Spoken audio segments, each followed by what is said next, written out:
Listen, you motherfuckers. That's right. Listen, all you motherfuckers.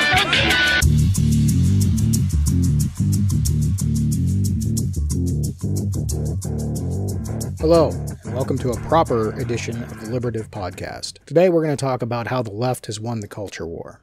And that might be counterintuitive to a lot of you, but it is absolutely true, and that has to do with the historical relevance of the left over the last 40 years. For the last 40 years, the left has done everything they can to change the world and mold it in their image. And they've won. They've actually achieved most of their stated goals from 40 years ago. Problem is that they don't know what to do from there. They just don't realize that they have won. Now, a lot of you listening are probably too young to know the history and certainly weren't taught the history in school. Most of us should have been. We're going to take a look at a couple of things that happened over the last 40 years and describe how the left has won and where that leaves them today. Terrorism in the 21st century is most certainly the most poignant terms of defining our society and reshaping our society since the 9/11 bombings 2001. Islamic terrorism and fear of Islamic terrorism has been the driving factor that disrupted the peace that the left actually won finally in the 90s. The fear of terrorism today is much different than it was 30 and 40 years ago. 40 years ago, actual domestic terrorism was rampant and nearly a daily occurrence in most major cities in America. The difference between today and then is that today you hear about every instance of anything that could possibly be construed of as an attack against societal norms because of social media and the 24-hour news cycle. 40 years ago, we didn't have the 24-hour news cycle. And if things got reported, it got reported in a locality rather than blasted everywhere for everybody to see. But in the late 60s and early 70s, terrorism, domestic terrorism, was so rampant that there were 2,500 attacks within 18 months in the United States alone. You probably didn't hear about most of them because most people didn't hear about most of them unless it happened in their locality. Now, the domestic terrorism that happened in the early 70s and late 60s was almost exclusively left-wing based. People fighting for social change. It was post-civil rights era. At this point, half a decade to a full decade after the civil rights legislation. But social mores were changing at a rapid pace. The boomers, who were mostly the hippies, were the youth at the time and were the catalysts of that change. It was social change that was necessary at the time and resulted in a win. We have what is essentially racial harmony today, certainly in comparison to 40 years ago, because of the efforts of that generation as a whole. Not necessarily because of the radical leftists, but they were definitely a part of it. The problem is that today they've won and they don't realize it, or they refuse to accept it, or they refuse to give up the power that influence earned them over the last 40 years. So they have to drum up more of the same so that they can stay relevant. And you'll see this theme as this goes on. The thing to remember about the 2,500 domestic bombings within 18 months between 1971 and 1972 is that almost none of it resulted in prosecutions of any sort. So the left, when they undertake these actions of domestic terrorism and incivility and causing social upheaval, have the expectation that no prosecution will come from it, because that's been their experienced history. Some of the groups that are responsible for those bombings back in the late 60s and early 70s are the Black Panthers, the Black Liberation Army, Symbionese Liberation Army, the World New Liberation Front, the FALN, the, quote, family, unquote, and the United Freedom Front. Most of these are absolutely leftist groups, communist groups, more specifically. Some of them take a social angle, some of them take a pseudo-religious angle, but they are almost all certainly Marxist in their ethos. There is an anomaly to this group of mostly Marxist as a whole, and that's the Jewish Defense League, who had about 50 bombings in the 70s that they did. They are labeled as a right-wing terrorist organization group. Basically, they bombed New York City and Chicago at anything that they felt sniffed of anti-Semitism. So even though they are declared as a right-wing group, they are certainly pro-Israel. The fact that they are out there fighting against anti-Semitism kind of makes that a weird descriptor. I'm not sure if it's 100% accurate, because they would certainly have sympathies from a lot of people on the left just for that viewpoint. unless you're looking at the far, far left where anti-Semitism no longer seems to be an issue. They're fine with it, whatever.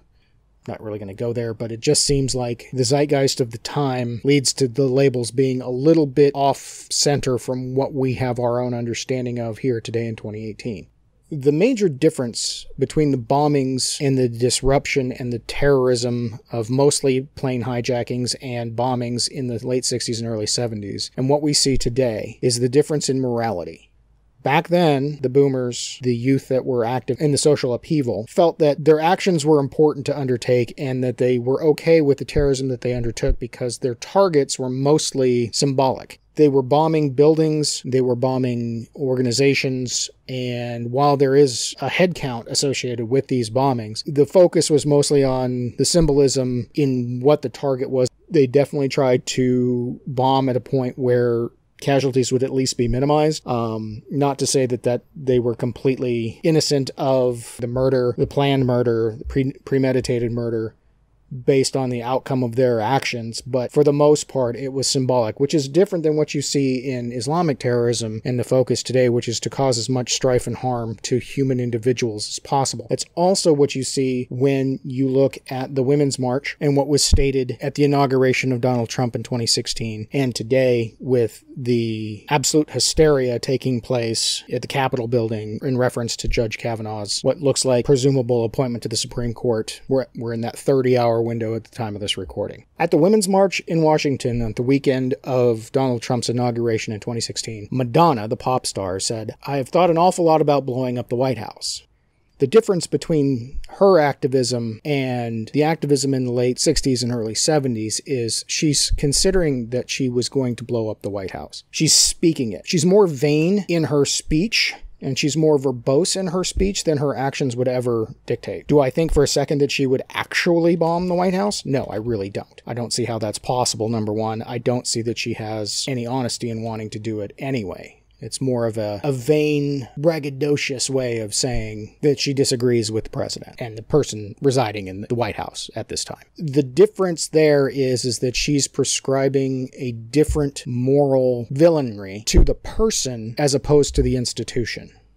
In the late 60s and 70s, it was the institution that people were concerned about. That when people say there was systemic racism, they were correct, because in the 60s and 70s, the systems in America were set up in such a way as to be discriminatory. They allowed for systemic discrimination. These days, and for most of my adult life, that has not been the case because of the leftists. They absolutely did remove all of those structures that led to systemic racism, and on top of it, put in more that advantaged those that were previously historically disadvantaged. That's what you see with affirmative action. That's what you see with Title IX and those sorts of things. But back to today, with the left and how they approach their brand of domestic upheaval to achieve their own goals, to maintain their power. Another good example is New York Governor Andrew Cuomo, when he said that America was never that great, in direct refutation to Make America Great Again, Trump's slogan. It's personal onto the level of Trump, and I think this is an important distinction, and I think he's not stupid, because I think he knows damn well what he's doing when he says this. When he says that America was never great, he is willfully denying the last 40 years of recent history where his side, the left side of politics and everything, has made America better than it was previously. And he has to make it worse, because without it being worse, he has nothing to fight against. He has no windmills to tilt against. He has no Goliath to slay, as the proverbial David. Without an enemy, the left is powerless. And I think what they're starting to find is that they've run out of power because of their success. And that's what's led to the hate.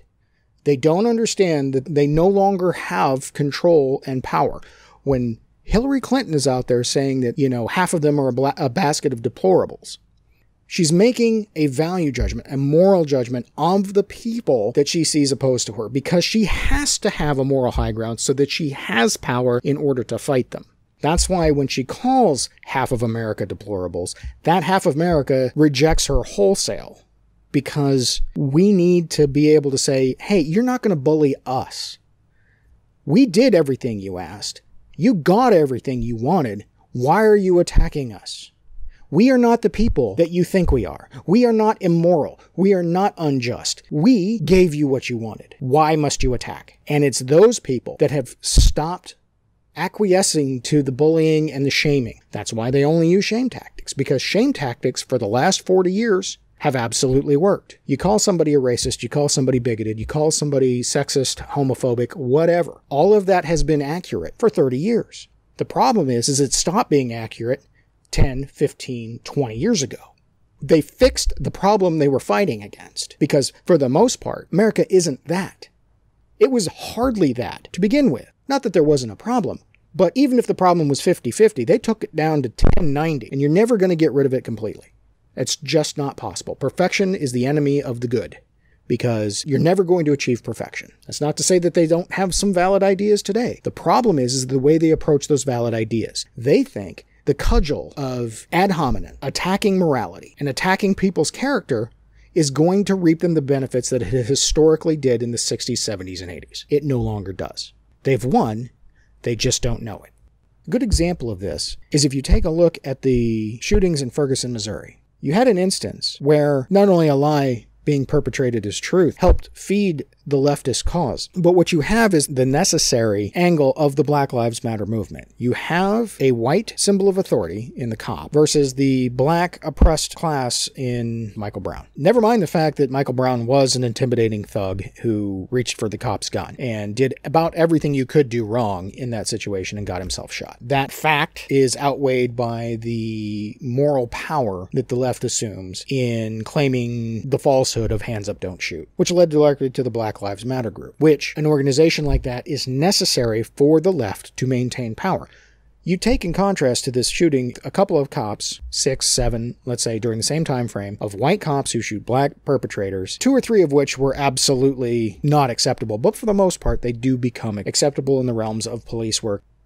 While this is going on, you have all of the shootings of black-on-black crime in the city of Chicago, the city of the President of the United States of the time. His entire tenure, his entire 8 years, there has been a violence problem in that city that he did not address, that has not been portrayed in the media, and has been problematic, especially to the false narratives that they want to put forward. But they need the false narratives to maintain the power. They have to have the oppression in order to demand the power to fix the oppression that they don't really care to fix, because if they did, they would be fixing the problem of black-on-black crime in Chicago, which has a body count much higher than cops on black people, cops on all people, or anything else. In order to get that oppression, they have to foist hate on people. They have to attribute malice, they have to attribute motive, and they have to have the disparity. Without the disparity, they have no moral high ground to maintain their power. They're not interested in anything other than that power. And I know that's been said by several people on several different accounts in a different way of looking at it, but it's absolutely true. It all goes back to that. Without the power, they are not willing to step down and go about their lives. They must have the power. It's the power that is important to them. Without the power, and without the legitimacy of oppression for that power, all that's left to them is hate, which is why you see what you see today with the moral panic that the left is trying to use to bludgeon their way back into power in the United States of America. It's why that there are hysterical crowds at the Capitol building today, screaming and crying. It's why Hollywood is screaming and crying on their Twitters and any videos they can put out and anything like that, because they are losing power. That ideology is losing power. What they don't understand is they think that because they have power, and that power is based on morality, that the people who are getting the power that they no longer have, the power that they are losing, must be immoral, because that's where their power is based, is in morality. It's not true. What they're losing power to isn't an immoral group. It's a group with a different set of morals that recognizes that oppression is no longer the basis to give people power. The social Marxists can't stand that. And the Munich School can't stand that, because they spent the last 60 years creating an environment in which that rules everything. That's where you get the postmodernism. That's where you get the social Marxism, because they realized they couldn't do it on a class basis, so they had to do it on an oppressor-oppressed basis based on anything and everything they could find. It's why Anita Sarkeesian has her tagline of everything is sexist, everything is misogynistic, and you have to point it all out. It's why Hillary Clinton gave that speech where she plagiarized Anita Sarkeesian and said everything is sexism, everything is Islamophobic, everything is homophobic, yada, yada, yada. It's the same mantra. And now, what you're going to see here in the next couple of months is that they're going to turn it around, and they're going to say that everybody who doesn't follow their lead and doesn't have the same lockstep groupthink as they do, as they demand that they do because of their power base, anybody who doesn't is a religious zealot, or they're in a cult, or there is something fundamentally wrong with their belief structure because they don't grant them the power, that it's problematic. And you've already seen that. A couple of people have already called for that. Reza Aslan called for it. I saw that on Facebook. Alyssa Milano called for the same thing out on Twitter during this Kavanaugh thing, and that's going to grow. That's going to be their angle of attack, especially if Kavanaugh gets nominated tomorrow. But they will not give up the power to anything else because they cannot understand that they've won. They don't realize that the world that has been created here in the last 40 years is radically different than the world that necessitated that worldview, that point of view, and all of that actual terrorism in the 60s and 70s. The major difference today is, even though those times were arguably more violent in physicality because buildings were exploding, 2,500 bombings in 18 months, hundreds of aircraft hijackings, even though that was a more palpable and visceral sort of terrorism and political motivation, today's world is more dangerous in that it's fundamentally based on morals as opposed to outcomes. I can't justify either one, but I see today's version as being much more dangerous, ultimately. Because even though the institutions were attacked in the late 60s and early 70s, today the attacks are personal. They're not attacking institutions, they're attacking you and your morality. If you think differently than they do, and that is Orwellian in nature. Today, hate has a license in the left, in the morality of the left. Hate has a license. Conservative speakers can be shouted down, assaulted anywhere. Look what they did to Milo. Not that he's the best example, because he is a glory seeker more than he is a principled conservative. But they did the same to Ben Shapiro. They've done the same at many university campuses. They chase off comedians. People that just want to have people have a good time and laugh at some silly jokes. They will absolutely run them out of town on rails because of this faux concern and faux morality. Maxine Waters is calling for it directly.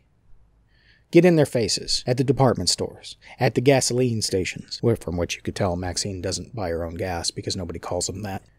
Nobody goes to department stores either, but nobody's bothered to tell Maxine that in the last 40 years either. But she's calling for hate. She's calling for hate on an individual level. It's not just intolerance, and it's not fighting institutions. It's fighting people interpersonally. Hell, the left wants you to argue with your family at Thanksgiving. They want you to sow disruption in the family units and at the holidays. They did it in 2015. They did it in 2016.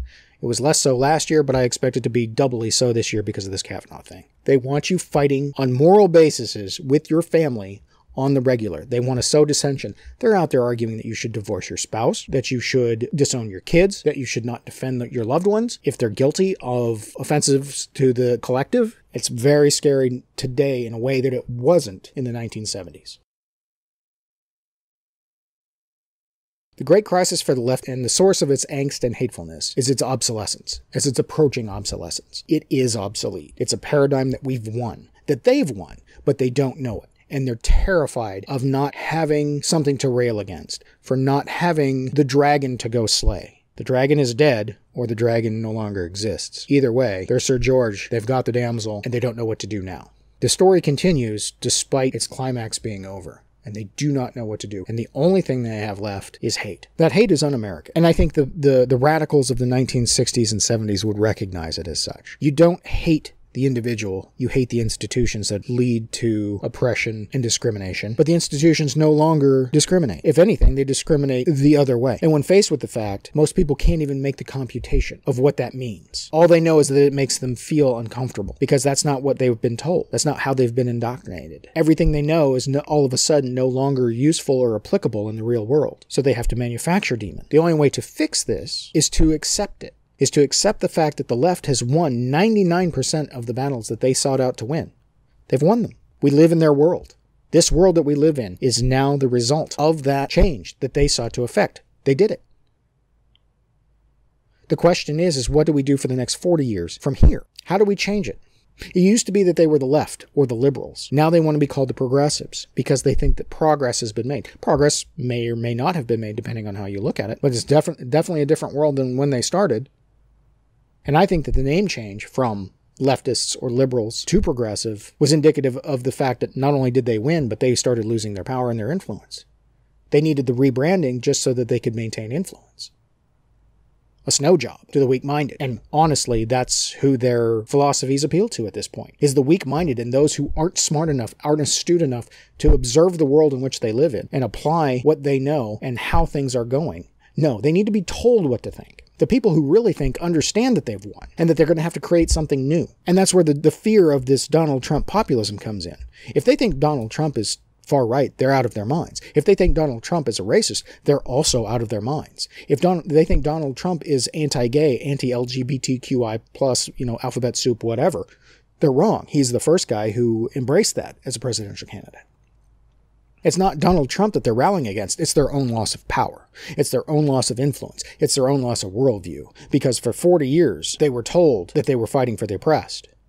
Never once did they look up and say, are the oppressed oppressed? What is the state? Nobody put a gauge on it. Nobody said, well, where do we stand in regards to this? So while they're fighting what they might still see as problems, and maybe they are right, maybe some of the things they are fighting for are still problematic, to coin a phrase. They certainly aren't ubiquitous, overarching, or systemic, or ingrained in the fabric of society like they used to be, because they won. They won the victories that they wanted to win. That's why they're moving their goalposts to much smaller and smaller goals, and much more unreasonable ones at that. And that loss of power has led to direct hatred and the over-moralization of their worldviews. And it's up to us, who truly wants to see the world progress into a better state, to let them know that they've won. Give them that affirmation. Let them have it. Hey, by the way, you won.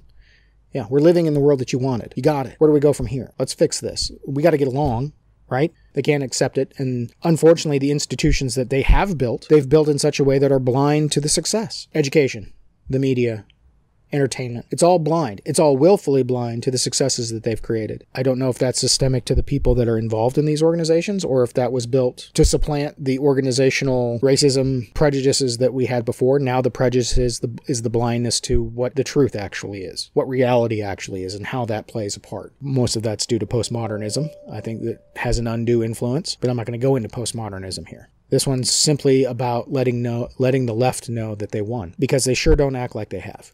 They're acting like spoiled children that are throwing a temper tantrum when they no longer get their way. And maybe that's because we've let them have their way for the last 40 years. And they're used to it. And that's not for nothing. Some of the changes they made have been absolutely good. Absolutely better. I mean, you want a good example of that, go back and rewatch the original 48 Hours. The world of 1982 is much different than the world of 2018. So if the righteous indignation of the left from the 60s and 70s was based on fighting systemic racism and sexism and homophobia, and they've won those battles, what are they going to replace them with? That's where we have the faux morality. That's where these arguments come in. And this is a dangerous time with people on the left, because they are losing that power, because they have won. We need to find a way to get them away from the racism. We need to find a way to get them away from the hatred that has replaced that righteous indignation. And we need to figure out a way to get along so we can truly make America great again. Thanks for listening. We'll talk soon.